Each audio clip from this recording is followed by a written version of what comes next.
یہ بات ناجی کے خفیہ حرم میں بھی پہنچ گئی تھی کہ زکوئی کو امیر مصر نے رات بھر کا شرف بادشاہ بھی بخشا ہے۔ زکوئی کے خلاف حسد کی آگ پہلے سے ہی پھیلی ہوئی تھی۔ اسے آئے ابھی بہت تھوڑا عرصہ گزرا تھا کہ لیکن ناجی پہلے روز سے ہی اسے اپنے ساتھ رکھنے لگا تھا۔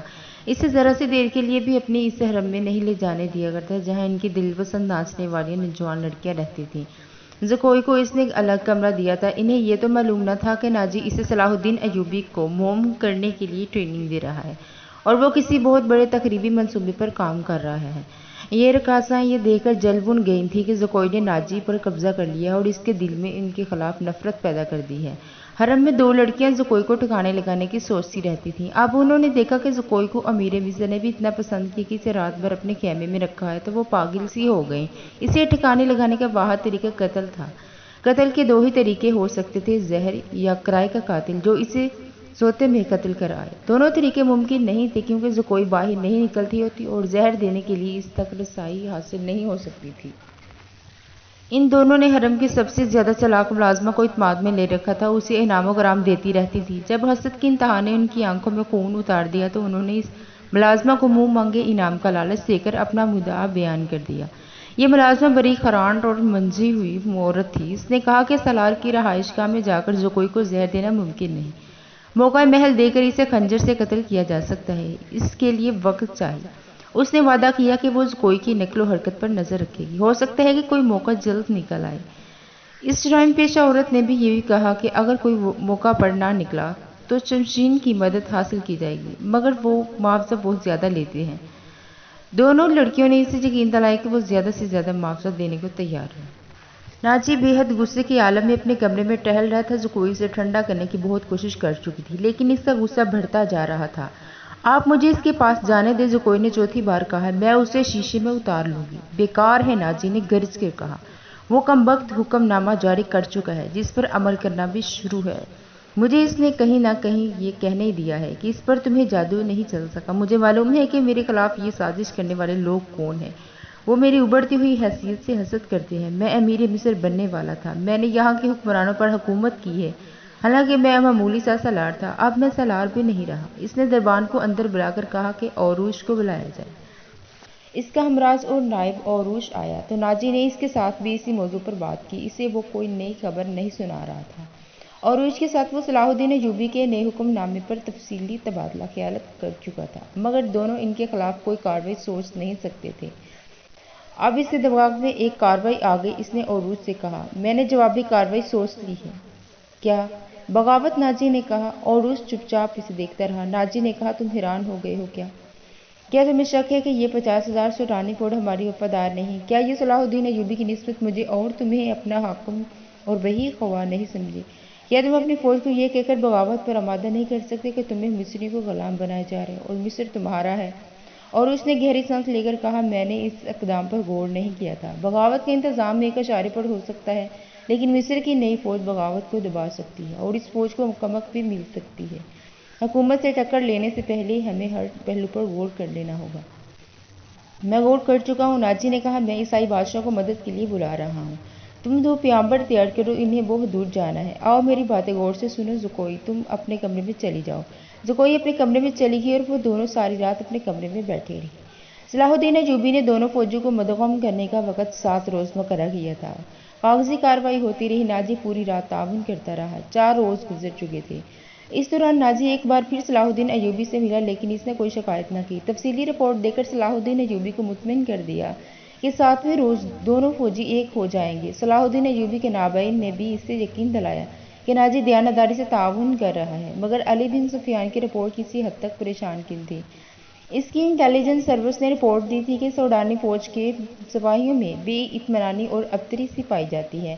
وہ مصری فوج میں مدغم ہونے پر خوش نہیں ہیں۔ ان کے درمیان یہ افواہیں پھیلائی جا رہی تھیں کہ مصری فوج میں مدغم ہو کر ان کی حیثیت غلاموں کی سی ہو جائے گی، انہیں مال غنیمت بھی نہیں ملے گا اور ان سے بابر کام بھی لیا جائے گا۔ بات یہ ہے کہ انہیں شراب نوشی کی اجازت بھی نہیں ملے گی۔ علی بن سفیان نے یہ رپورٹیں صلاح الدین ایوبی تک پہنچا دی۔ ایوبی نے کہا کہ یہ لوگ طویل مدت سے عیش کر رہے ہیں، انہیں نئی تبدیلی یقیناً پسند نہیں آئے گی۔ مجھے امید ہے کہ وہ نئے حالات اور ماحول کے عادی ہو جائیں گے۔ اس لڑکی سے ملاقات ہوئی یا نہیں؟ صلاح الدین ایوبی نے پوچھا۔ نہیں، علی نے جواب دیا، اس سے ملاقات ممکن نظر نہیں آتی، میرے آدمی ناکام ہو چکے ہیں، ناجی نے اسے قید کر رکھا ہے۔ اس سے اگلی رات کا واقعہ ہے کہ رات کو ابھی تاریخ چھائی ہوئی تھی، زکوئی اپنے کمرے میں تھی، ناجی اور عروج کے ساتھ اپنے کمرے میں تھے۔ اسے گھوڑوں کے قدموں کی آواز سنائی دی، اس نے پردہ ہٹا کر دیکھا، باہر کی چراغوں کی روشنی میں سے 2 گھوڑ سوار اور 2 گھوڑے نظر آئے۔ لباس سے وہ تاجر معلوم ہوتے تھے، لیکن وہ گھوڑوں سے اتر کر ناجی کے کمرے کی طرف چلے تو ان کی چال بتاتی تھی کہ یہ تاجر نہیں۔ اتنے میں عروج باہر نکلا، دونوں سوار اسے دیکھ کر رک گئے اور عروج کو سپاہیوں کے انداز سے سلام کیا۔ عروج نے ان کے گرد گھوم کر ان کے لباس کا جائزہ لیا، پھر انہیں کہا کہ ہتھیار دکھاؤ۔ دونوں نے پھرتی سے چوگے کھولے اور ہتھیار دکھا دیے۔ ان کے پاس چھوٹی تلواریں اور ایک ایک خنجر تھا۔ عروج انہیں اندر لے گیا، دربان ایک طرف کھڑا تھا۔ زکوئی گہری سوچ میں کھو گئی تھی۔ وہ کمرے نکلی اور ناجی کے کمرے کا رخ کیا، لیکن دربان نے اسے دروازے پر روک لیا اور کہا کہ اسے حکم ملا کہ کسی کو اندر نہ جانے دیا جائے۔ زکوئی کو وہاں ایسی حیثیت حاصل ہو گئی تھی کہ وہ کمانڈوں پر بھی حکم چلانے لگی تھی۔ دربان کے روکنے سے وہ سمجھ گئی کہ کوئی خاص بات ہے۔ اسے یاد ہے کہ 2 راتیں پہلے ناجی نے ان کی موجودگی میں عروج سے کہا تھا کہ میں عیسائی بادشاہوں کی مدد کے لیے بلا رہا ہوں، تم 2 پیغمبر تیار کرو، انہیں بہت دور جانا ہے، اور پھر اس نے زکوئی کو اپنے کمرے میں بھیج دیا۔ یہ سب کچھ سوچ کر وہ اپنے کمرے میں واپس چلی گئی۔ اس کے اور ناجی کے خاص کمرے کے درمیان ایک دروازہ تھا جو دوسری طرف سے بند تھا۔ اس نے دروازے کے ساتھ کان لگا دیے، ادھر کی آوازیں دھیمی تھیں، اسے کوئی بات سمجھ نہ آئی۔ کچھ دیر کے بعد اسے ناجی کی بڑی صاف آواز سنائی دی، اس نے کہا، آبادیوں سے دور رہنا، اگر کوئی شک میں پکڑنے کی کوشش کرے تو سب سے پہلے یہ پیغام غائب کرنا، جان پر کھیل جانا، جو بھی راستے میں حائل ہو اسے ختم کر دینا، تمہارا سفر 4 دنوں کا ہے، 3 دنوں میں پہنچنے کی کوشش کرنا، سمت یاد کر لو، شمال مشرق۔ دونوں آدمی باہر نکلے، زکوئی بھی باہر نکلے، اس نے دیکھا کہ وہ دونوں گھوڑوں پر سوار ہو رہی ہیں۔ ناجی اور عروج بھی باہر کھڑے تھے، سواروں کو الوداع کہنے نکلے ہوں گے۔ سوار بہت تیزی سے روانہ ہو گئے۔ ناجی نے زکوئی کو دیکھا تو اسے بلا کر کہا، میں باہر جا رہا ہوں، کام بہت ہے، تم آرام کرو، اگر اکیلے نہ دل لگے تو حرم میں گھوم پھر آنا۔ ہاں، زکوئی نے کہا، جب سے آئی ہوں باہر نہیں نکلی۔ ناجی اور عروج چلے گئے، زکوئی نے چوگا پہنا، کمر بند میں خنجر سا اور حرم کی طرف چل پڑی۔ وہ جگہ چند 100 گز دور تھی۔ وہ ناجی پر یہ ظاہر کرنا چاہتی تھی کہ وہ حرم میں گئی تھی۔ دربان کو بھی اس نے یہی بتایا تھا۔ حرم میں داخل ہوئی تو وہاں کی رہنے والیوں نے اسے حیرانی کے ساتھ دیکھا، کیونکہ وہ وہاں پہلی دفعہ آئی تھی۔ اس نے اس کا استقبال احترام اور پیار سے کیا۔ ان 2 لڑکیوں نے بھی اسے خوش آمدید کہا جو اسے قتل کرانا چاہتی تھی۔ زکوئی سب سے ملی، ہر ایک کے ساتھ باتیں کی اور واپس چلی گئی۔ وہ خرانٹ ملازمہ بھی وہی تھی جسے اس کے قتل کے لیے کہا گیا تھا۔ اس نے زکوئی کو بڑے غور سے دیکھا، زکوئی باہر نکل گئی۔ حرم والے مکان اور ناجی کی رہائش گاہ کا درمیانی علاقہ اونچا نیچا تھا اور ویران تھا۔ زکوئی حرم سے نکلی تو ناجی کی رہائش گاہ کی طرف جانے کے بجائے بہت تیز دوسری سمت چل پڑی۔ ادھر ایک پکی ندی بھی تھی، لیکن زکوئی اس سے ذرا دور ہٹ کر جا رہی تھی۔ اس سے 15-20 قدم پیچھے ایک سیاہ سایہ چل رہا تھا۔ وہ کوئی انسان ہو سکتا تھا، مگر سر سے پاؤں تک ایک لبادے میں لپٹا ہونے کی وجہ سے سیاہ بھوت لگتا تھا۔ زکوئی کی رفتار تیز ہوئی تو اس بھوت نے اپنی رفتار اس سے بھی زیادہ تیز کر دی۔ آگے گھنی جھاڑیاں تھیں، زکوئی ان میں روپوش ہو گئی، سیاہ بھوت بھی جھاڑیوں میں غائب ہو گیا۔ وہاں سے کوئی 250-300 گز آگے صلاح الدین ایوبی کی رہائش گاہ تھی، جس کے ارد گرد فوج کے اعلیٰ رتبوں کے افراد رہتے تھے۔ زکوئی کا رخ ادھر ہی تھا۔ وہ گھنی جھاڑیوں میں سے نکلی تھی کہ بائیں طرف سے سیاہ بھوت اٹھا۔ چاندنی بڑی صاف تھی، پھر بھی اس کا چہرہ نظر نہیں آتا تھا، اس کے پاؤں کی آہٹ بھی نہیں تھی۔ بھوت کا ہاتھ اوپر اٹھا، چاندنی میں خنجر چمکا اور بجلی کی تیزی سے خنجر زکوئی کے بائیں کندھے اور گردن کے درمیان اتر گیا۔ زکوئی کی چیخ نہیں نکلی، خنجر اس کے کندھے سے نکل گیا۔ زکوئی نے اتنا گہرا زخم کھا کر بھی نہایت تیزی سے اپنے کمر بند سے خنجر نکالا۔ بھوت نے اس پر دوسرا وار کیا تو زکوئی نے اس کے خنجر والے بازو کو اپنے بازو سے روک کر اپنا خنجر بھوت کے سینے میں گھونپ دیا۔ اسے چیخ سنائی دی جو کسی عورت کی تھی۔ زکوئی نے اپنا خنجر کھینچ کر دوسرا وار کیا جو بھوت کے پیٹ میں اتر گیا۔ اس کے ساتھ ہی اس کے اپنے پہلو میں خنجر لگا، لیکن زیادہ گہرا نہیں اترا۔ بھوت چکرا کر گرا۔ زکوئی نے یہ نہیں دیکھا کہ اس پر حملہ کرنے والا کون تھا۔ وہ دوڑ پڑی، اس کے جسم سے خون بہت تیزی سے بہہ رہا تھا۔ صلاح الدین ایوبی کا مکان اسے چاندی میں نظر آنے لگا۔ آدھا فاصلہ طے کر کے اسے چکر آنے لگا، اس کی رفتار سست تھی، اس نے چلانا شروع کر دیا۔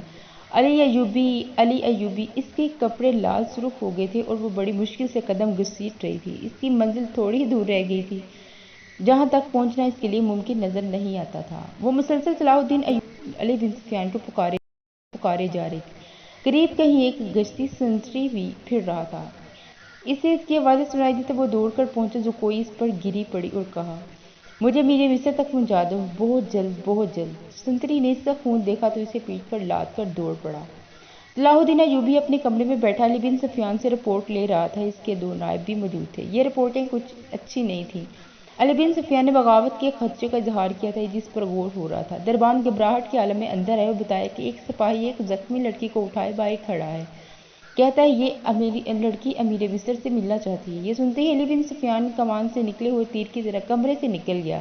اس کے پیچھے صلاح الدین ایوبی دوڑا، اتنے میں لڑکی کو اندر لے آئے۔ صلاح الدین ایوبی نے کہا طبیب اور جڑا کو فوراً لاؤ۔ لڑکی کو صلاح الدین ایوبی نے اپنے پلنگ پر لٹا دیا۔ ذرا سی دیر میں پلنگ پوش خون سے لال ہونے لگا۔ کسی کو نہ بلاؤ، لڑکی نے نحیف آواز میں کہا، میں اپنا فرض ادا کر چکی ہوں۔ تمہیں زخمی کس نے کیا زکوئی؟ علی بن سفیان نے پوچھا۔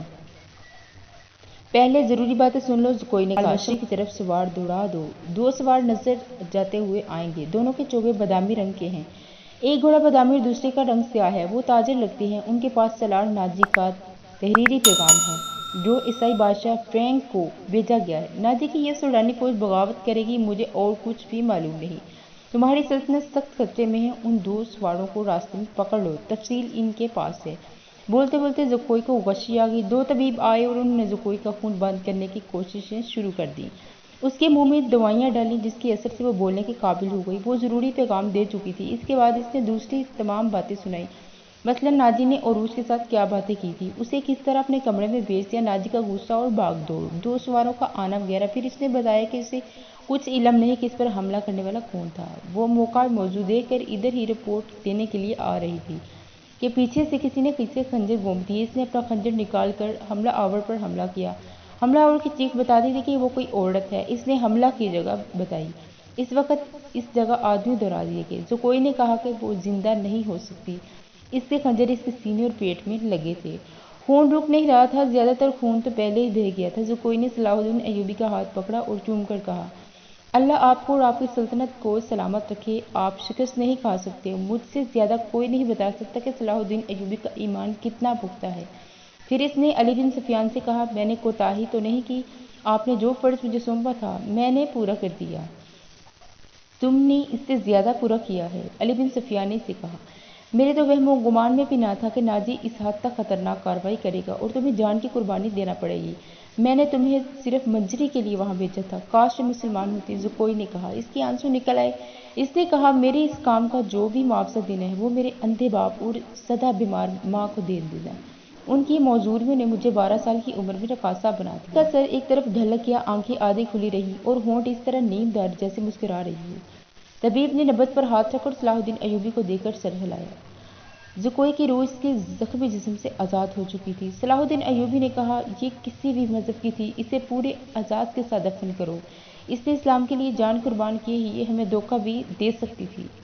دربان نے بتایا کہ باہر ایک عورت کی لاش آئی ہے، جا کر دیکھنا۔ وہ ایک اڈھیر عمر عورت کی لاش تھی، جائے وقوع سے 2 خنجر ملے تھے۔ اس عورت کو کوئی نہیں پہچان سکتا، یہ ناجی کے حرم کی ملازمہ تھی جس نے انعام کے لالچ میں زکوئی میں قاتلانہ حملہ کیا تھا۔ رات کو ہی زکوئی کو فوجی اعزاز کے ساتھ دفن کر دیا گیا اور ملازمہ کی لاش گڑھا کھود کر دفنا دی گئی۔ دونوں کو خفیہ طریقے سے دفنایا گیا، لیکن انہیں دفنایا جا رہا تھا۔ صلاح الدین ایوبی نے نہایت اعلیٰ نسل کے 8 جوان گھوڑے منگوائے اور 8 سوار منتخب کر کے انہیں علی بن سفیان کے کمان میں ناجی کے 2 ان آدمیوں کے پیچھے دوڑایا جو ناجی کا پیغام لے کے جا رہے تھے۔ زکوئی کو